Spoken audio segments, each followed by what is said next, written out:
এই মুহূৰ্তে জানাই আছো এটা অত্যন্ত গুৰুত্বপূৰ্ণ খবৰ। এবাৰ পঞ্চায়ত নিৰ্বাচনেৰ ফলাফলৰ প্ৰথম এঘণ্টাৰ আমি আপডেট জনোৱাৰ চেষ্টা কৰিছো।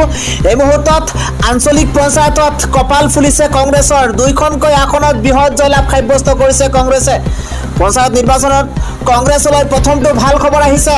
এই মুহূৰ্তত ৰিজাল্টৰ এটা বিগ আপডেট জনোৱাৰ চেষ্টা কৰিছো। কংগ্ৰেছ দলৰ দখল লৈ গৈছে দুখনকৈ আসন। পঞ্চায়ত নিৰ্বাচনৰ ফলাফলৰ এটা নতুন আপডেট এই মুহূৰ্তত জনোৱাৰ চেষ্টা কৰিছো। আঞ্চলিক পৰিষদত দুখন আসন লাভ কৰিছে কংগ্ৰেছে। এপিত দুখনকৈ আসন লাভ কৰিছে। জিলা পৰিষদত বিজেপিৰ বৃহৎ অগ্ৰগতি দেখিবলৈ পোৱা গৈছে। বিজেপি অগ্ৰগতি লাভ কৰিছে ৪৫খন আসনত। এই মুহূৰ্তত ৰিজাল্টৰ এটা লাইভ আপডেট জনোৱাৰ চেষ্টা কৰিছো। জিলা পৰিষদত ২২৫খন আসনত অগ্ৰগতি বিজেপি দলৰ। ইতিমধ্যে বিজেপিয়ে বিনা প্ৰতিদ্বন্দ্বিতাৰে জেডপিচিত ৩৭খন আৰু এপিত ১৬৫খন আসনত জয়যুক্ত হৈছে। পঞ্চায়ত নিৰ্বাচনত কংগ্ৰেছলৈ প্ৰথমটো ভাল খবৰ আহিছে। এই মুহূৰ্তত সেই আপডেট আমি আপোনালোকক জনোৱাৰ চেষ্টা কৰিছোঁ, কিয়নো পঞ্চায়ত নিৰ্বাচনত এবাৰ দুইখনকৈ আসন লাভ বৃহৎ জয়লাভ সাব্যস্ত কৰিছে। দুখন আসনত এবাৰ কংগ্ৰেছৰ কপাল ফুলিছে।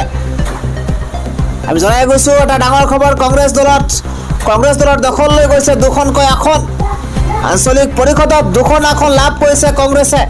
ইফালে জিলা পৰিষদত বিজেপিৰ বৃহৎ অগ্ৰগতি দেখিবলৈ পোৱা গৈছে। বিজেপিয়ে অগ্ৰগতি লাভ কৰিছে ৪৫খন আসনত। জিলা পৰিষদত ২২৫খন আসনত অগ্ৰগতি বিজেপি দলৰ। ইতিমধ্যে বিজেপিয়ে বিনা প্ৰতিদ্বন্দ্বিতাৰে জেডপিচিত ৩৭ আৰু এপিত ১৬৫খন আসনত জয়যুক্ত হৈছে।